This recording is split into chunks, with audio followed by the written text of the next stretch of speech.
Tonight, there's more trouble brewing for Purdue Pharmaceuticals and its owners, the Sackler family. You know, we've been on this story, right, like a dog with a bone, because we think it's a fascinating story and because of what it meant to America.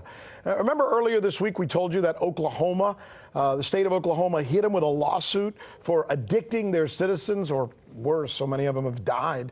Well, tonight another state has joined what will soon be a long list of states that are suing Purdue Pharmaceuticals, and this time they may be even a little more specific in going after the family itself. Joining us now is Michele Greenstein to bring us up to date on what's going on with this story. You've really been all over this thing. What is the new part of this story? Sure. So New York is suing Purdue and the Sackler family, alleging that they put profits over patient safety as usual, and they're actually seeking penalties and damages that could total tens of millions of dollars. New York wants the defendants to endow a fund that would actually curb the epidemic, because they say that their aggressive marketing led to thousands of deaths in New York State. Now, today, that pending lawsuit was amended to add family members, Sackler family members, to the list of defendants. And the New York Attorney General actually said that the Sackler family members engaged in fraud, that the members of the family used a web of corporate entities to transfer funds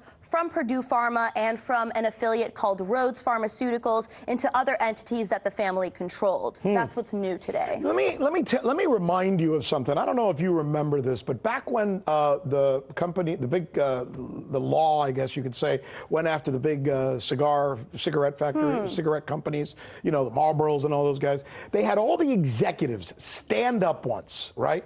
And they asked each and every one of them, you know, Marlboro, Winston, and they all stood up and they asked them, is your product addictive? And they said, no, it's not. No, it's not. No, it's not. No, it's not. Then when they were all done looking at the lawyers and saying with their right hand on the Bible that their product was not addictive, they showed them not only that it was, but that they knew it was. Right. That they knew that cigarettes and nicotine was addictive.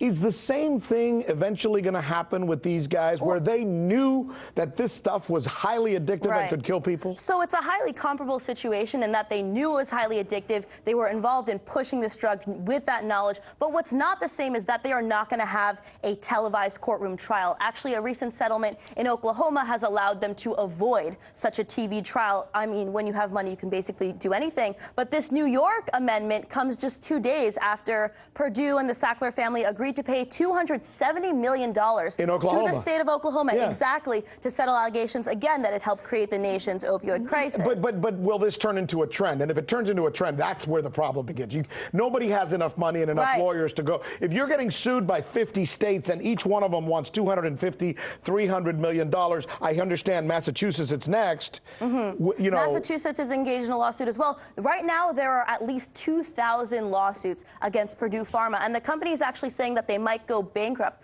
which is why what's coming out of New York today is highly significant, because what New York is alleging is that with the knowledge that this company might go bankrupt, the family members are trying to get their money and get out by using these other corporate entities that they control. The Sacklers. Exactly. The ones who have all the museums. Sackler family. Yeah, they also are kind of obsessed with creating art, and they give a lot of donations to, they donated $4 million and some ancient Asian artifacts to the Smithsonian here in D.C. That's what the Sackler Gallery is. Is there anything you don't know about this story? Well done, Michele. We appreciate it.